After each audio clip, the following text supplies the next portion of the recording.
Buenas tardes, mi nombre es Inmaculada Concesión López Torralbo y a continuación vamos a ver el tema 2 que se titula La autoeficacia, el autoconcepto y la autoestima, de la asignatura Asertividad y Resolución de Conflictos. En primer lugar, vamos a tratar la percepción de la autoeficacia. Esta se define como la creencia o percepción que se tiene de las propias habilidades para alcanzar un rendimiento determinado en una situación específica. Estas creencias medirán el rendimiento de la persona y además podrán ser positivas o negativas en función de la interpretación que realice la persona sobre su eficacia ante una determinada situación. Las habilidades para ser eficaz no son capacidades fijas, sino que dependen únicamente de lo que sabemos hacer. Se trata de una capacidad cognitiva, social y conductual para saber cómo poder integrar esas acciones de una manera organizada y que puedan ser útiles en los diferentes propósitos. Además, necesitamos adquirir una serie de competencias que nos permitan manejar las circunstancias e improvisar en diferentes situaciones.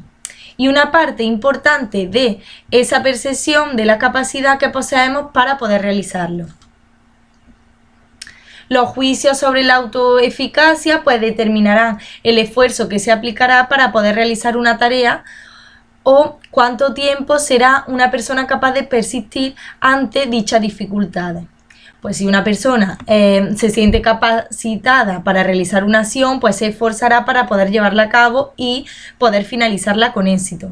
Por el contrario, si una persona no se siente competente, la abandonará por no sentirse preparado.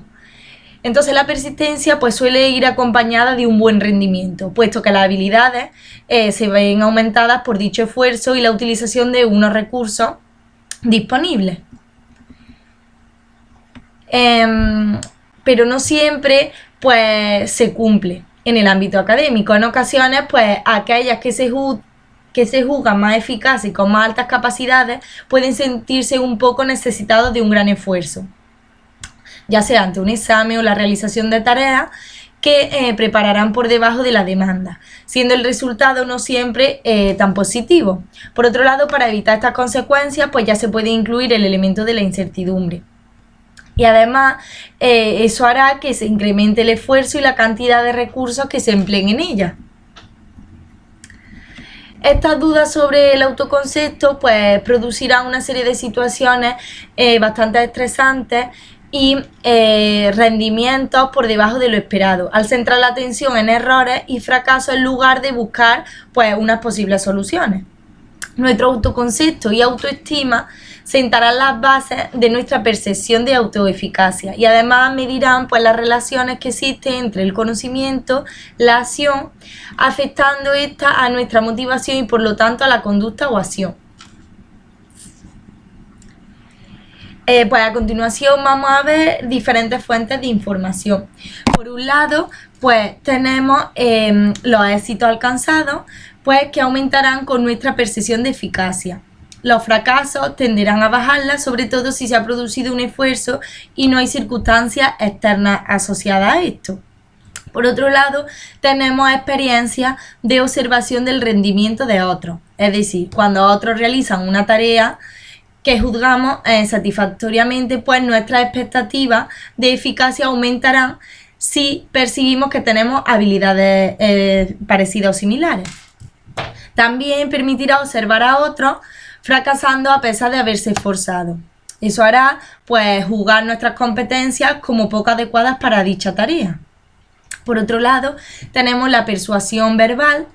Esto influye a una persona para hacerle creer que posee una capacidad que le permitirá enfrentarse a retos que se planteen. También tenemos la convicción de que uno posee ciertas capacidades que hacen que sea válido para realizar distintas tareas.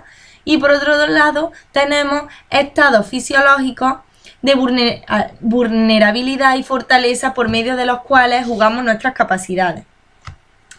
En función de la confianza que la persona tenga y la percepción de su eficacia, recibirá un estímulo de motivación o estrés entendido como la tarea retadora o un signo de vulnerabilidad. Ahora vamos a ver el autoconcepto. Este pues se trata de la forma en la que una persona se describe a sí misma y además se percibe en todos los ámbitos de la vida. Describirnos pues implica el conocernos en profundidad, conocer nuestras capacidades y limitaciones a partes iguales. Además, pues creamos nuestro autoconcepto en relación a las experiencias que hemos vivido y a la información que los demás muestran sobre nosotros. Es decir, pues la retroalimentación que recibimos de las otras personas. La información, pues, autorreferente se obtiene de diferentes formas. Puede ser a través de las personas que son significativas para nosotros, o bien comparándonos con otros o incluso con nosotros mismos. Es decir, una comparación social e interna.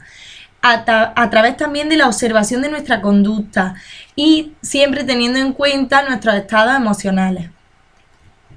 Además, en la etapa infantil, pues los dos contextos que más van a influir en el desarrollo del autoconcepto, pues serán tanto la familia como la escuela. Ambos, pues, son esenciales y las reacciones que observemos en nuestra familia, en el profesorado y en el resto de compañeros, pues van a determinar dicho proceso. También pues los logros escolares estarán en la base del autoconcepto, ya que es un factor muy importante para el niño y la niña. En la escuela es donde se realiza pues la mayor parte de interacciones sociales que tiene el niño pues con el resto de iguales. Y además es pues donde se evalúa sus habilidades, sus capacidades. Y por otro lado tenemos que el rendimiento académico también está bastante relacionado con el autoconcepto.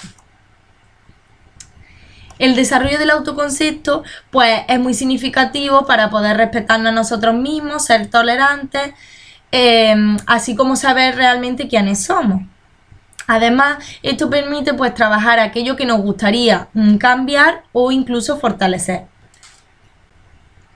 Una de las funciones del autoconcepto pues es regular la conducta, puesto pues que estamos sometidos a un proceso de autoevaluación continua a lo largo de nuestra vida. Ahora pasamos a ver ya las diferencias que existen entre el autoconcepto y la autoestima.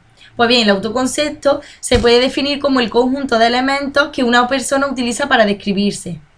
Pues aquello que conocemos de nosotros mismos en relación pues con los diferentes ámbitos de nuestra vida. Por otro lado, pues tenemos la autoestima, que es una valoración ya de la información contenida en dicho autoconcepto. Y además pues se deriva de los sentimientos de la persona acerca de ese autoconcepto que ya se ha construido. La autoestima, pues, es la valoración de nosotros mismos, basada pues, en todos los pensamientos, los sentimientos, las sensaciones y las experiencias que se han vivido. Pero creemos que somos de una forma u otra según dicha experiencia y refuerzos tanto negativos como positivos que hemos llegado a vivir. Las impresiones y evaluaciones pues se agrupan en un sentimiento positivo hacia nosotros mismos, es decir, una autoestima alta, o en una sensación de no ser lo que realmente esperábamos, y esto hace que nuestra autoestima baje. Esta valoración no es estática ni estable, es decir, pues se va modificando a medida que avanzamos a lo largo de la vida, es decir, como resultado de nuevas experiencias que tenemos. Dentro de los componentes de la autoestima, pues tenemos el componente cognitivo, es decir, el autoconcepto personal, la descripción que tiene cada uno de sí mismo, pues en las distintas dimensiones de la vida. Por otro lado tenemos, este incluye la opinión que se tiene de la propia personalidad y la conducta, así como las ideas, las creencias que se tiene sobre sí mismo. Por otro lado tenemos el componente afectivo, que supone pues un juicio de valor sobre nuestras cualidades personales. Y por otro lado tenemos el componente conductual, que este es pues el proceso final de la valoración anterior que se plasma en una intención a la hora de actuar. Nuestras acciones pues se encuentran determinadas por la opinión que tenemos de nosotros mismos y del esfuerzo que estemos dispuestos a realizar para conseguir un reconocimiento, ya sea propio o de los demás. Por otro lado, tenemos los elementos en los que nos basamos para la autovaloración. Por un lado, encontramos el área social, que esta pues es el grado de satisfacción de uno mismo en cuanto a las relaciones con los demás. Por otro lado, tenemos el área familiar, si se siente pues estimado por su familia, si en su familia se valoran sus aportaciones y además los aspectos que aporta él o ella, dependiendo de cada persona. Por otro lado tenemos el área académica. Aquí pues hay una evaluación de uno mismo como estudiante y no es solo una valoración de actitud y éxito académico, sino que es una valoración de la importancia que para uno mismo tiene el éxito académico y la satisfacción dentro de ese ámbito. Por otro lado tenemos la imagen corporal, que ya se trataría pues de una combinación tanto del aspecto como de las capacidades físicas. Pues bien, dentro de la autoestima pues sabemos que es multidimensional. Engloba múltiples dimensiones, entre ellas cabe destacar el aprecio, la aceptación, el afecto, la atención, la autoconciencia, la apertura y la afirmación. Y ahora vamos a desglosar pues cada una de ellas. El aprecio de uno mismo como persona, pues independientemente de lo que pueda hacer o poseer, de tal manera que se considera igual aunque diferente a otra persona. Por otro lado, tenemos la aceptación tolerante de sus limitaciones, es decir, pues las debilidades, errores y fracasos, reconociendo los aspectos desagradables de su personalidad. Y además, pues se responsabiliza de los propios actos. El afecto, teniendo una actitud positiva hacia sí mismo, de tal manera pues que una persona se encuentre bien consigo misma y además muestre una actitud comprensiva. La atención y el cuidado de sus necesidades reales, ya sean físicas, psíquicas, intelectuales o espirituales. Por otro lado tenemos la autoconciencia, es decir, pues darse cuenta de su mundo interior y además pues escucharse a sí mismo trabajando el autoconocimiento. Además también tenemos la apertura y afirmación. Esto pues es una actitud ya más abierta y atenta al otro, reconociendo pues su existencia y así afirmándolo. Lo que parte del reconocimiento de que no podemos vivir de una forma aislada o independiente a los demás, es decir, todos somos interdependientes. Por otro lado, vamos a ver las conductas asociadas a la valoración que realizamos nosotros mismos en cuanto a la autoestima. Por un lado tenemos la autoestima positiva y por otro lado la autoestima negativa. En primer lugar vamos a ver la autoestima positiva y esta pues conlleva una conducta observadora y una búsqueda de relaciones, la construcción de relaciones interpersonales con gran facilidad, una participación voluntaria en proyectos y actividades, un sentimiento de orgullo ante las propias contribuciones, una defensa de lo apreciado como correcto y además pues muestras de despreocupación y felicidad. Por otro lado, una autoestima negativa que nos conlleva pues pasividad ante las nuevas experiencias, contactos limitados, una tendencia a estar aislado, evita el conflicto y el enfrentamiento, muestra ciertas inseguridades ante las propias actuaciones, búsqueda de la reafirmación, suele ser competitivo, tiene dificultad para compartir, se muestra siempre quejándose y además siente cierta despreocupación y miedo. Por otro lado, vamos a ver la contribución de los profesores a la mejora de esa autoestima en sus alumnos. Pues el acercamiento que promueve una buena autovaloración de los alumnos va a contribuir a una imparcialidad, es decir, dar el mismo trato a todo el alumnado, atender a todo el alumno de la misma forma, ya que para que todos se sientan pues valorados por igual y no haya ningún tipo de distinción entre ellos. Realizar elogios basándose en conducta y pues en rendimientos y objetivos realistas. Además pues se proponen tareas acordes a las capacidades del alumnado. Pero también hay unas acciones para el favorecimiento de una buena autoestima. Para ello es fundamental escuchar las proposiciones y comentarios de los alumnos, evitar conductas afectivas contradictorias, potenciar la capacidad de autocontrol, es decir, necesitamos hacer ver a los alumnos que aunque haya una situación que les genere emociones intensas, pues sean capaces de controlarla. Podemos además ofrecerles alternativas de respuesta o practicar técnicas de respuesta asertiva que le ayudarán pues, a controlarse. Y también que haya un docente que deba tener un autocontrol ante ese alumnado. Por otro lado, también se deben reconocer los pequeños logros cotidianos, es decir, pues elogiar los logros o ser tolerantes para mejorar las partes que no se hayan alcanzado. También pues mostrarle a los alumnos que ellos también nos pueden enseñar bastantes cosas, que no solo el profesor es el que enseña, sino también a sus padres o compañeros. Y estimular la autonomía, dejando pues que sean los alumnos quienes realicen los trabajos de forma autónoma.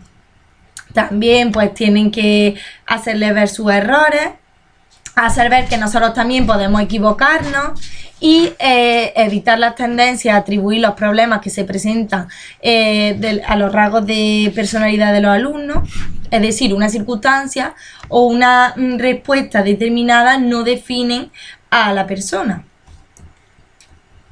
También tenemos pues respetar a los alumnos de la misma forma que pedimos ese respeto, fomentar las relaciones sociales interpersonales, promover la adquisición de habilidades sociales para potenciar la autoeficacia, practicar la coherencia entre nuestro discurso y nuestras acciones, entrenar en resolución de problemas y conflictos. Y bueno, pues hasta aquí llega el tema 2 y nada, muchísimas gracias por su atención.